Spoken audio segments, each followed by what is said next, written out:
मतलब जरा सोचिए ना, जब हमारा शरीर बीमार होता है तो डॉक्टर के पास एक एकदम फिक्स्ड प्रोसेस होता है। बिल्कुल। एक एक्सरे निकाला और पता चल गया। हाँ वही तो, बीमारी की जड़ पकड़ी और एक सटीक इंजेक्शन लगा दिया। हम्म। और वो इंजेक्शन सीधे खून में जाता है और बीमारी खत्म। ये एक बहुत ही सीधा और कह सकते हैं कि मापा जा सकने वाला विज्ञान है। हम्म। फिजिकल लेवल पर ये बहुत आसान है। सही बात है। लेकिन अगर हमारी आत्मा बीमार पड़ जाए तो, मतलब जब हमारे विचार, हमारी आदतें और जन्म जन्मांतर के जो संस्कार हैं वो पूरी तरह से दूषित हो जाएं, तो उसे ठीक करने का इंजेक्शन क्या है? ये एक बहुत ही गहरा सवाल है। जी, प्यारे भाई बहनों, ओम शांति। आज की इस खास चर्चा में हम 13 मई 2026 की प्रातः मुरली के उसी रूहानी इंजेक्शन को डिकोड कर रहे हैं। हम्म। अंत का ज्ञान दिया है, वो असल में काम कैसे करता है। आज हम मुरली के प्रश्नोत्तर, धारणा, वरदान और स्लोगन को पूरी तरह से खोलकर समझेंगे। और ये तुलना जो आपने शुरुआत में दी इंजेक्शन वाली, ये बहुत ही सटीक है, क्योंकि अक्सर हम लोग आध्यात्मिक ज्ञान को ना सिर्फ कुछ अच्छी बातों या एक थ्योरी की तरह लेते हैं। हाँ, एक फिलॉसफी मान लेते हैं। बिल्कुल। लेकिन मुरली में जो ज्ञान है वो एक एक्टिव थेरेपी की तरह है। जब हमारी फिजिकल विज्ञान की मशीनें आत्मा के लेवल पर फेल हो जाती है ना, तब हमें एक ऐसे तरीके की जरूरत होती है जो सीधे हमारी चेतना पर, हमारी कॉन्शियसनेस पर काम करे। सही कहा। तो फिर उसी सबसे बड़े सवाल से आज की शुरुआत करते हैं, जो आज मुरली के प्रश्नोत्तर में उठाया गया है। रूह को पावन बनाने के लिए रूहानी बाप जो मनमना भव का इंजेक्शन लगाते हैं, उसके बारे में। जी। बाबा ने कहा है कि इसमें कोई भारी भरकम संस्कृत के श्लोक या कठिन तपस्याओं की जरूरत नहीं है। एकदम सरल हिंदी में बात समझाई गई है। लेकिन मैं यहाँ थोड़ा टोकना चाहूंगा। हाँ हाँ, बताइए। मतलब ये कहना सुनने में बहुत आसान लगता है कि बस देह अभिमान छोड़ो और सिर्फ एक परमात्मा को याद करो। लेकिन अगर मैं पूछूं कि मैकेनिकली ये काम कैसे करता है। आप प्रक्रिया समझना चाह रहे हैं? बिल्कुल, मतलब सिर्फ एक परम सत्ता पर ध्यान लगाने से हमारी इतनी पुरानी जन्म जन्मांतर की पक्की आदतें, हमारे विकार और विकर्म, वो भस्म कैसे हो सकते हैं? इसका विज्ञान क्या है आखिर? अच्छा, इसे समझने के लिए ना हमें थोड़ा ऊर्जा और वाइब्रेशन के सिद्धांत को देखना होगा।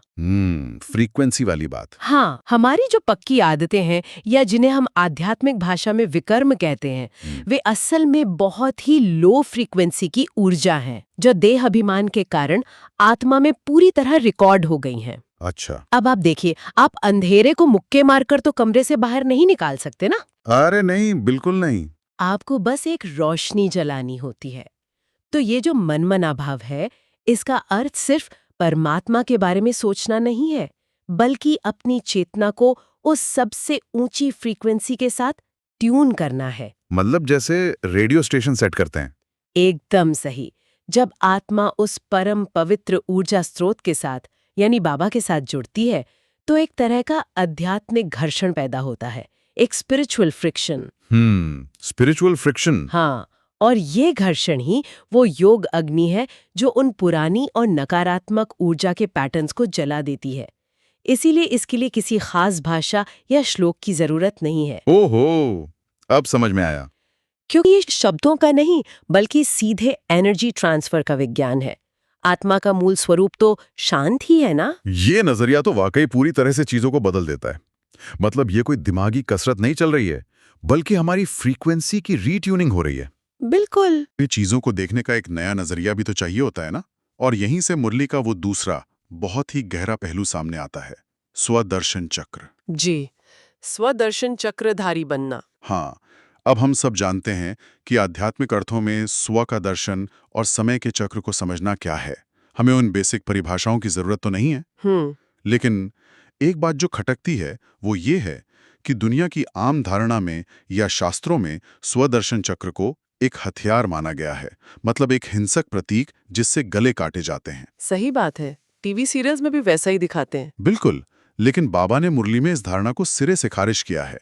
कहा है कि ये कोई हिंसा की बात नहीं है। तो फिर मनोवैज्ञानिक स्तर पर ये चक्र पुरानी दुनिया को नई दुनिया में कैसे बदलता है? देखिए, जो हिंसा की छवि शास्त्रों में बन गई है ना, वो असल में एक रूपक का, एक मेटाफर का स्थूल अर्थ निकाल लेने का नतीजा है। मतलब बात कुछ और थी और समझ कुछ और लिया गया। जी। मनोवैज्ञानिक स्तर पर अगर आप देखें तो इंसान का सबसे बड़ा दुश्मन कोई बाहर का व्यक्ति नहीं है, उसकी अपनी अज्ञानता है, उसका मोह है। मोह। हम दुखी क्यों होते हैं?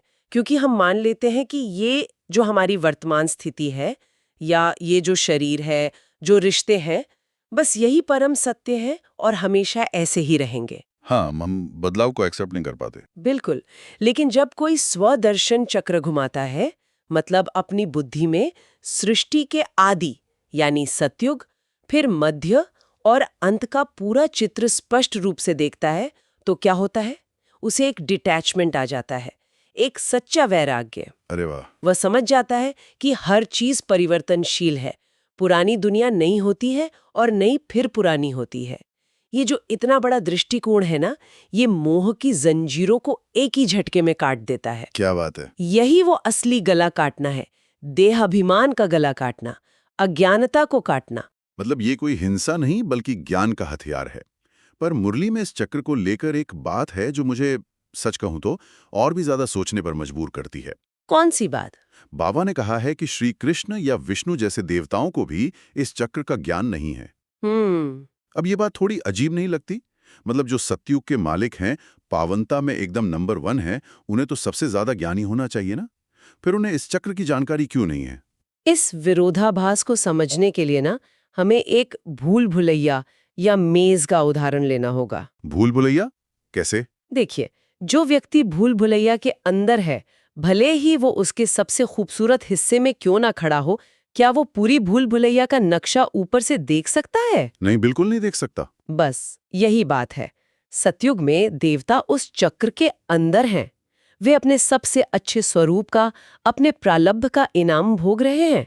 उन्हें वहां ज्ञान की जरूरत ही नहीं है। क्योंकि वहां दुखी नहीं है। एकदम सही। डॉक्टर की जरूरत तो तब होती है ना, जब कोई बीमारी हो। पूरे चक्र का जो स्पष्ट ज्ञान है, उसका जो पूरा ब्लूप्रिंट है, वो केवल वही दे सकता है जो इस जन्म मरण के चक्र से पूरी तरह बाहर है। यानी निराकार शिव बाबा। जी, एक क्रिएटर ही अपनी क्रिएशन का पूरा रहस्य खोल सकता है। कोई मनुष्य या देवता ये ज्ञान नहीं दे सकता। ये बहुत ही लॉजिकल बात है। जो चक्र से बाहर है वही चक्र का पूरा नक्शा दे सकता है। लेकिन अब सवाल ये उठता है कि निराकार भगवान वो नक्शा आत्माओं तक पहुंचाते कैसे हैं? मुरली स्पष्ट करती है कि ये काम प्रजापिता ब्रह्मा के द्वारा होता है। और यहीं पर ना मुरली में सन्यास और गृहस्थ जीवन को लेकर कमल के फूल की एनालॉजी दी गई है। जी, कमल पुष्प समान। हाँ, अब ये एनालॉजी सुनने में तो बहुत पोएटिक लगती है कि कीचड़ में रहो पर उसे अछूते रहो। लेकिन प्रैक्टिकली थोड़ा मुश्किल लगता है। बहुत मुश्किल लगता है। मतलब जब घर में कलह हो रही हो, आर्थिक तनाव हो, लोग आपके खिलाफ हों, तो उस कीचड़ में कमल का फूल कैसे बना जाए? और निराकार शिव को ये प्रैक्टिकल उदाहरण सेट करने के लिए ब्रह्मा के ही शरीर की आवश्यकता क्यों पड़ी? यहीं पर तो थियोरी और प्रैक्टिकल आपस में मिलते हैं। देखिए, भगवान सीधे आसमान से कोई जादू तो नहीं कर सकते ना। नहीं, वो तो नहीं होता। उन्हें काम करने के लिए, ज्ञान देने के लिए एक भौतिक माध्यम चाहिए। अब ब्रह्मा की आत्मा को ही क्यों चुना जाता है? क्यों? क्योंकि ये वही आत्मा है जिसने पूरे 84 जन्म लिए हैं, जिसने सतयुग की सर्वोच्च पावनता भी देखी है और कलयुग के अंत का सबसे गहरा कीचड़ भी अनुभव किया है। मतलब फुल एक्सपीरियंस है। बिल्कुल। जब परमात्मा ऐसे अनुभवी शरीर में प्रवेश करते हैं ना, उनके बहुत जन्मों के अंत में, तो वे सिर्फ निर्देश या इंस्ट्रक्शंस नहीं देते, बल्कि एक जीता जागता उदाहरण पेश करते हैं। हाँ। अडॉप्ट करके मुख वंशावली ब्राह्मण बनाने का मतलब ही ये है कि जो आत्माएं ज्ञान सुन रही हैं, उन्हें एक ऐसा परिवार मिल जाता है, एक मानसिक सपोर्ट सिस्टम, जो उन्हें उस कीचड़ में रहते हुए भी कमल समान पवित्र रहने की ताकत देता है। तो इसका सीधा सा मतलब ये है कि सच्चा सन्यास वो नहीं है जो हम आम दुनिया में देखते हैं। बिल्कुल नहीं। कि बस अपना घर बार छोड़ा और जंगलों में या गुफा में जाके बैठ गए। वो तो बाहरी दुनिया से भागना हुआ ना, एक तरह का पलायन है। अगर आपके मन के अंदर विकार बैठे हैं, तो आप पहाड़ पर जाके भी शांति नहीं पा सकते। एकदम सही बात है। मुरली जिस सच्चे सन्यास की बात कर रही है, वो 5 विकारों का सन्यास है।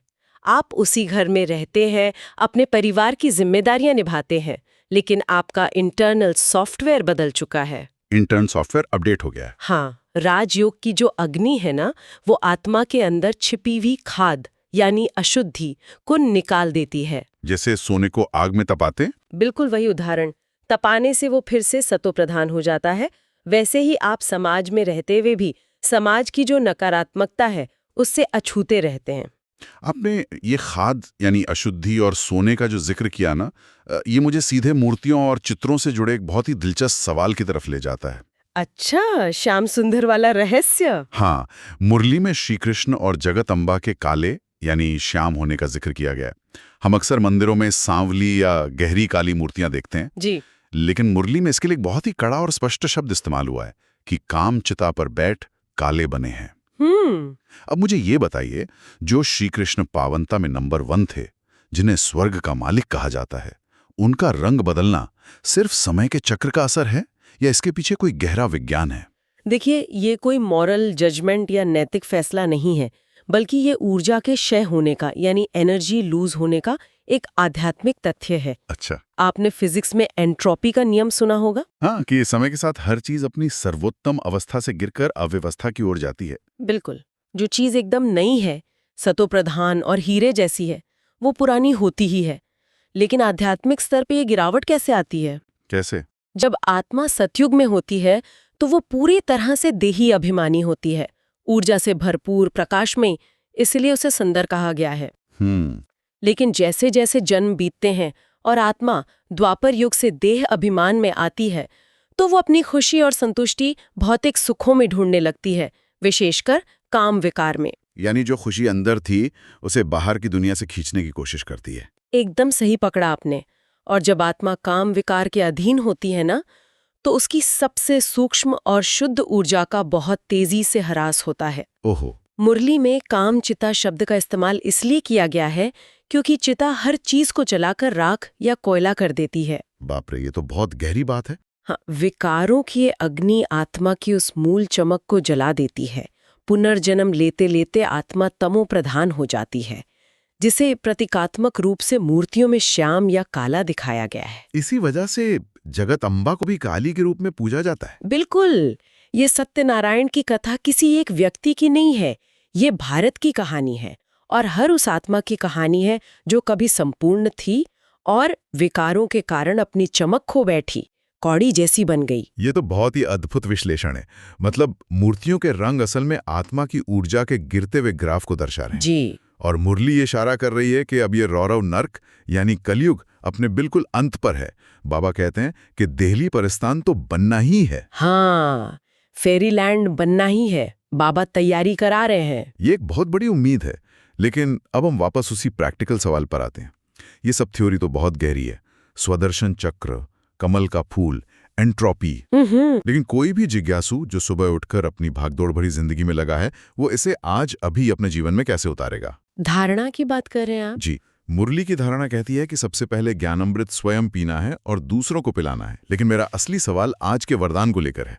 अच्छा, वो वरदान जिसमें अनुभव की विल पावर द्वारा माया का सामना करने की बात कही गई है। हाँ, बिल्कुल वही। मेरा सवाल ये है कि ये अनुभव की अथॉरिटी बनती कैसे है? अनुभव कोई बिजली का स्विच तो है नहीं ना, जिसे आपने दीवार पर दबाया और वो चालू हो गया। किसी भी ज्ञान को एक अटूट अनुभव में कैसे बदला जाए ताकि माया सच में भी असर हो जाए? देखिए, ये इस पूरे ज्ञान मंथन का सबसे महत्वपूर्ण हिस्सा है। ज्ञान तब तक सिर्फ इन्फॉर्मेशन है जब तक उसे परखा न जाए। बिल्कुल। अनुभव रातों रात नहीं बनता। मान लीजिए आपने आज मुरली में पढ़ा कि मैं एक शांत स्वरूप आत्मा हूँ। ठीक है, ये तो थियरी हो गई। हाँ, ये थ्योरी है। अब अगले दिन आप ऑफिस में हैं या घर पे हैं और कोई आप पे बेवजह गुस्सा करता है, जो कि बहुत आम बात है आजकल। बिल्कुल, तो ये माया का वार है, ये आपकी परीक्षा है। अगर उस पल आप अपनी थ्योरी को याद रखते हैं और पलटकर प्रतिक्रिया देने के बजाय सच में अंदर से अचल और शांत रह पाते हैं, तो वो थ्योरी एक अनुभव में बदल जाती है। मतलब विपरीत परिस्थितियों में ज्ञान का सफल प्रयोग ही अनुभव बनता है। जी, और जब आप एक बार, सिर्फ एक बार उस शांति या शक्ति का निजी अनुभव कर लेते हैं ना, तो वो आपकी अथॉरिटी बन जाता है। अरे वाह। फिर दुनिया की कोई भी किताब या कोई भी व्यक्ति आपको ये नहीं कह सकता कि शांति असंभव है, क्योंकि आपने उसे खुद जिया है। ये तो बहुत पावरफुल है। इसी को अनुभव की विल पावर कहते हैं। जब ये शक्ति आपके पास होती है तो आप अचल और अडोल हो जाते हैं। माया के बड़े से बड़े तूफान भी आपको हिला नहीं सकते। अनुभव की अथॉरिटी सच में एक अभेद्य कवच की तरह काम करती है। और अगर हम इसे आज के स्लोगन के साथ जोड़ें तो तस्वीर पूरी हो जाती है। स्लोगन क्या है आज का? स्लोगन कहता है, एक दो को देखने के बजाय स्वयं को देखो और परिवर्तन करो। बहुत गहरी बात। अब आप देखिए, इंसान को दूसरों की कमियां निकालने में, उनकी गलतियों पर गॉसिप करने में एक मनोवैज्ञानिक रस मिलता है, एक मजा आता है। जी, ये तो ह्यूमन नेचर बन गया है। ये हमारी बनावट का हिस्सा बन चुका है। अपनी कमियां देखना तो बहुत अनकंफर्टेबल होता है ना, तो कोई इस आदत को कैसे तोड़े? दूसरों की कमियां देखना असल में हमारी ऊर्जा का सबसे बड़ा लीकेज है। लीकेज कैसे? जब हम दूसरों को देखते हैं तो हम अपनी कीमती मानसिक ऊर्जा को ऐसे काम में बर्बाद कर रहे होते हैं जिसका कोई रिजल्ट नहीं निकलने वाला। आप दूसरों को तो नहीं बदल सकते ना? बिल्कुल नहीं बदल सकते। राजयोग का सबसे पहला नियम ही यही है कि अपने ध्यान को बाहर से हटाकर अंदर की तरफ मोड़ना।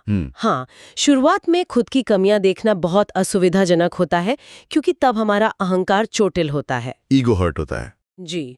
लेकिन जैसे ही हम ये स्वीकार कर लेते हैं कि मुझे सिर्फ अपना परिवर्तन करना है, तो एक अजीब सी स्वतंत्रता, एक फ्रीडम महसूस होती है। सही बात है। हमारी सारी ऊर्जा एक जगह केंद्रित हो जाती है, जो हमें बहुत तेजी से सतोप्रधान बनाती है। स्व परिवर्तन ही वो धुरी है जिस पर विश्व परिवर्तन टिका हुआ है। क्या बात है। स्व परिवर्तन ही विश्व परिवर्तन की धुरी है।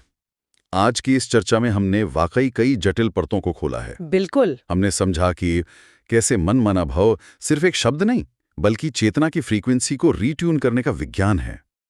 हमने देखा कि स्वदर्शन चक्र गला काटने वाला हथियार नहीं, बल्कि मोह की जंजीरों को काटने वाला एक वृहद दृष्टिकोण है। हमने कमल के फूल के उदाहरण से सीखा कि सच्चा संन्यास दुनिया से भागना नहीं है, बल्कि दुनिया के बीच रहते हुए अपने सॉफ्टवेयर को बदलना है। एकदम सही। और हमने ये भी जाना कि कामचिता कैसे हमारी ऊर्जा को चूस कर हमें शांत बना देती है। और अंत में अनुभव की अथॉरिटी हमारा असली रक्षक है। और अंततः मुरली का हर एक शब्द हमें इसी एक बिंदु पर वापस लाता है कि ये समय अपनी ऊर्जा को बाहर बर्बाद करने का नहीं है जी, बल्कि खुद को देखकर अपनी खाद को, अपनी अशुद्धियों को निकालने का है। बिल्कुल। और अब जब हम इस चर्चा के अंत पर आ गए हैं, मैं आप सभी सुनने वालों के लिए एक बहुत ही सीधा और थोड़ा चुभने वाला सवाल छोड़ना चाहता हूँ। बताइए, अगर ये सृष्टि चक्र घूम रहा है, नई से पुरानी और पुरानी से नई हो रही है, और मुरली साफ कह रही है कि खुद को देखो, तो आज इसी पल आप अपनी कौन सी एक ऐसी पुरानी तमोप्रधान आदत को विदाई देने के लिए तैयार हैं? बहुत गहरा सवाल है। वो कौन सी आदत है जो आपको लगातार कीचड़ में खींच रही है? वो कौन सा एक विकार है जिसे आप आज अनुभव की अथॉरिटी से भस्म कर सकते हैं, ताकि आपके जीवन का अपना सतयुग, गोल्डन एज अभी से शुरू हो सके? रूहानी सर्जन अपने इंजेक्शन के साथ तैयार है, बस हमें अपने देह अभिमान की आस्तीन को ऊपर चढ़ाना है। इस पर गहराई से विचार जरूर कीजिएगा। की नॉलेज। सही कहा। और बाबा ने आज मुरली में ये कहा है कि आत्मा को फिर से सतो प्रधान, मतलब एकदम पवित्र कैसे बनाया जाए, इसकी विधि बहुत ही सरल शब्दों में समझाई है। एकदम। देखिए, आज की चर्चा का लक्ष्य सिर्फ ऊपरी जानकारी लेना नहीं है, बल्कि उस गहरे कारण को समझना है कि कैसे ये दुनिया अपने सबसे ऊंचे स्वरूप से गिरकर आज की इस उलझी हुई स्थिति में पहुंच गई। और इसे वापस कैसे पलटा जा सकता है? बिल्कुल। जब तक बीमारी की जड़ को ना समझे, इलाज कैसे होगा? आज हर इंसान किसी न किसी रूप में देह अभिमान की बीमारी से ग्रस्त है। खुद को सिर्फ एक शरीर या पद मान लेना ही गिरावट की शुरुआत है। तो अगर हम सीधे आज के सबसे अहम सवाल पर आएं, बाबा ने आज मुरली में पूछा है कि रूह यानी आत्मा को पावन बनाने के लिए रूहानी बाप कौन सा इंजेक्शन लगाते हैं? ये शब्द ही बहुत दिलचस्प है ना, रूहानी इंजेक्शन। हाँ, मतलब सुनने में अजीब लगता है। शरीर बीमार हो तो डॉक्टर के पास जाते हैं, भारी भरकम ऑपरेशन होते हैं, पर रूह को पावन बनाने का इलाज क्या है? और जवाब कोई बहुत बड़ा अनुष्ठान या तंत्र मंत्र नहीं है। बाबा ने आज मुरली में ये स्पष्ट किया है कि ये इंजेक्शन है मनमना भव का, मतलब सिर्फ रूहानी बाप की याद। बस इतना ही? कोई भारी भरकम संस्कृत के श्लोक नहीं रटने? एकदम नहीं। बाप बहुत ही सीधे शब्दों में, सरल हिंदी में समझाते हैं कि बच्चे, मुझे याद करो। आत्मा का जो असली स्वरूप है वो शांत है, और उसका मूल घर, जिसे शांति धाम कहते हैं, वहां कोई हलचल नहीं है। मैं समझ रही हूँ। तो जब इंसान इस सच से कट जाता है तो वो बाहरी दुनिया में शांति ढूंढता है। बिल्कुल। और वहीं से सारी बीमारियां शुरू होती हैं। ये जो बाप की याद है ना, ये सीधे चेतना पर काम करती है। ये आत्मा को उसके मूल स्वरूप की याद दिलाती है, जिससे विकर्म विनाश होते हैं। तो मैं सोच रही थी, क्या हम इस मन मना भव को आज की तकनीक के हिसाब से एक वायरलेस वाईफाई कनेक्शन की तरह देख सकते हैं। अरे वाह, ये उपमा तो बहुत ही सटीक है। थोड़ा और समझाइए इसे। मतलब सोचिए, अगर किसी स्मार्ट डिवाइस की बैटरी खत्म हो रही हो या सिस्टम में वायरस आ गए हो, तो उसे ठीक करने के लिए किसी जटिल कोडिंग की जरूरत नहीं होती। जी, बस एक सुरक्षित नेटवर्क चाहिए। हाँ, बस उसे सही वाईफाई से कनेक्ट करना होता है। आत्मा को चार्ज करने के लिए भी किसी तार या दिखावे की जरूरत नहीं है, बस उस सही नेटवर्क यानी बाप की याद से जुड़ना काफी है। बहुत सुंदर तरीके से बताया आपने। और देखिए, जब डिवाइस सही नेटवर्क से जुड़ता है तो नया अपडेट सिंक होने लगता है, पुराना और खराब डेटा अपने आप डिलीट होने लगता है। तो आत्मा के साथ भी ठीक ऐसा ही होता है। बिल्कुल। जब ये दृढ़ निश्चय हो जाता है कि रूहानी बाप पावन बनने की युक्ति बता रहे हैं, तो आत्मा स्वाभाविक रूप से विकारों को मतलब उस वैचारिक वायरस को छोड़ने लगती है। तो विकर्मों के विनाश का असली विज्ञान यही है, अंदरूनी सर्वर से वापस जुड़ जाना। एकदम सही। लेकिन सिर्फ कनेक्शन बनाना ही काफी नहीं है। जब वाईफाई से पुराना डेटा हटने लगता है, तो इंसान को ये भी समझ आने लगता है कि वो इस सिस्टम में फंसा कैसे। और यहीं से मुरली का अगला गहरा विषय सामने आता है, जिसे स्वदर्शन चक्र कहा गया है। जी, बाबा ने आज मुरली में ये बहुत साफ कर दिया है कि ये स्वदर्शन चक्र नई दुनिया से पुरानी और फिर पुरानी से नई दुनिया बनने का ज्ञान है। जो इस पूरे सृष्टि चक्र को समझ लेता है, वही असली स्वदर्शन चक्रधारी है। बिल्कुल। ये ज्ञान आत्मा को एक बहुत बड़ा दृष्टिकोण देता है।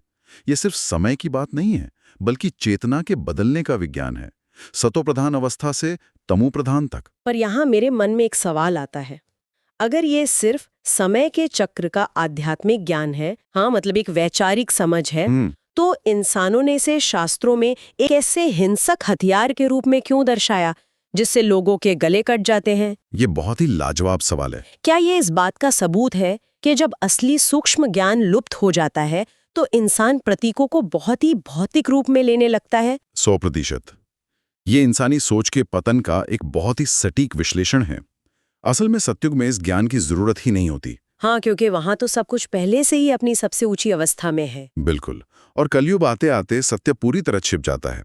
इंसान की बुद्धि इतनी स्थूल हो जाती है कि वो समय के चक्र को आदि मध्य अंत को एक लोहे का हथियार समझ बैठती है। बाप रे, मतलब चेतना के चक्र को लोहे का चक्र बना दिया। जी, बाबा ने आज मुरली में इस झूठ का पूरी तरह खंडन किया है।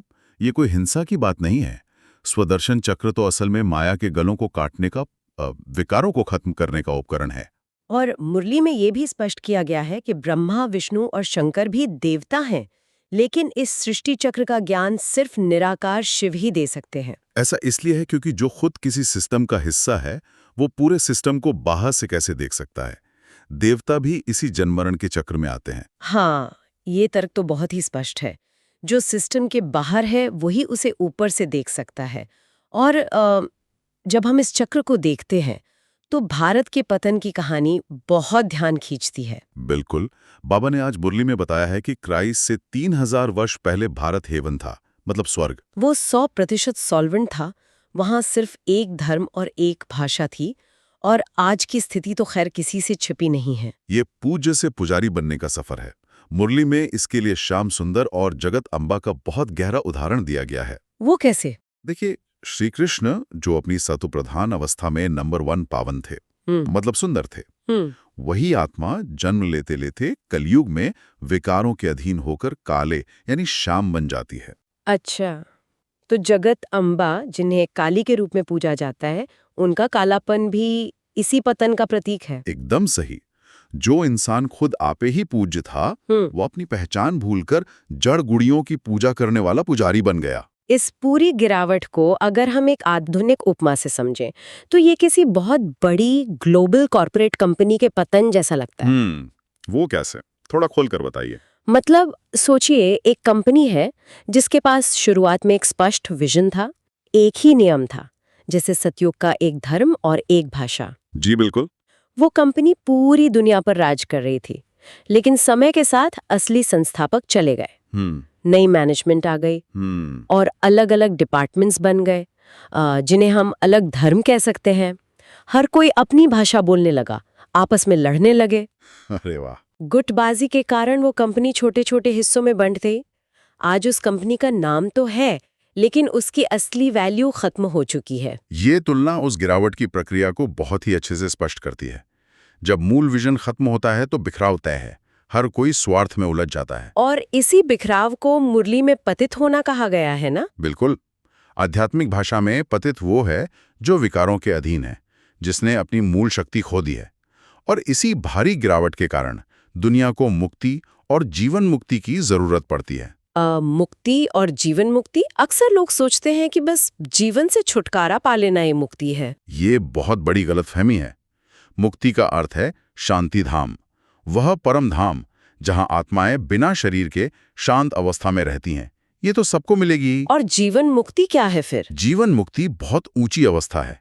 इसका अर्थ है सुख धाम, यानी स्वर्ग में जन्म लेना, जहां जीवन भी है, शरीर भी है, लेकिन वह हर तरह के दुख और बीमारी से मुक्त है।